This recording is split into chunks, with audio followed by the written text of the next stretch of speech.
পাশের পাড়া 50 নম্বর ওয়ার্ড বিরাডিং, সেখানে একটি মাত্র পুকুর। পুকুরটা কিন্তু 2023 সাল অব্দি পরিষ্কার ছিল। তারপর কোনো অজ্ঞাত কারণে আমরা যখন খবর করতে গেছিলাম, পুকুরটা কিন্তু পুরো বুঝে গেছে একটা অংশ। যে কোনো অজ্ঞাত কারণে পুকুরটা এখন পুরোপুরি আগারে পরিণত হয়েছে। কর্পোরেশনে এলাকার মানুষ অভিযোগ করেছে, কিন্তু কোনো রকম সাড়া পায়নি। আপনাদের জানিয়ে দিই যে এই পুকুর বিপ্লব এটা করে কিন্তু তৃণমূলের দুষ্কৃতীরা পকেট ভরার একটা প্ল্যান করেছিল, এবং যে পুকুরগুলো আমাদের হাওড়ার মানুষের নানান কাজের প্রয়োজনে ব্যবহৃত হতো। আজকে প্রত্যেকটি জায়গায় পুকুরকে তারা যেটা করেছিল, পুকুরটাকে প্রথমে ময়লা ফেলার কাজে ব্যবহার করানো শুরু করেছে। ময়লা পড়লেই পুকুরের জল আস্তে আস্তে নষ্ট হবে, সেই নষ্ট জলে মশা মাছির লার্ভা তৈরি হবে, এবং এলাকাবাসী স্বভাবত নিজেরাই বলবেন জল পচে গেছে, দুর্গন্ধ, মশা হচ্ছে, এই পুকুর থাকার থেকে না থাকা ভালো।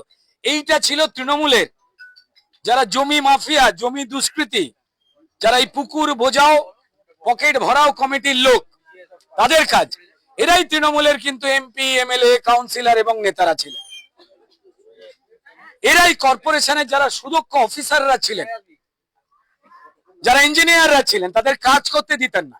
আজ 1 মাস হয়েছে নতুন সরকার এসছে, সেই সরকারের প্ল্যানিং অনুযায়ী যতগুলো প্রয়োজনীয় পুকুর রয়েছে সেই পুকুরগুলোকে সংস্কার করা, স্নান বা অত্যন্ত প্রয়োজনীয় কাজের জন্য যা ব্যবহৃত হতে পারত সেই মতো করে সাজিয়ে দেওয়ার লিস্ট তৈরি হয়েছে। এই বৃষ্টিটা কেটে গেলেই দারুণ কাজ পরিকল্পনা করেছে, তৈরি হয়েছে। আমি এলাকার মায়েদের, বোনেদের, যারা মানুষেরা রয়েছেন তাদেরও বলতে পারি, পার্ক যেখানে মানুষ যাবে, বাচ্চারা যাবে, বড়রা যাবে, এবং এই পুকুর যা অত্যন্ত প্রয়োজনীয়, সেগুলোকে আবার সতেজ, সজীব এবং সুন্দর করে তোলা হবে।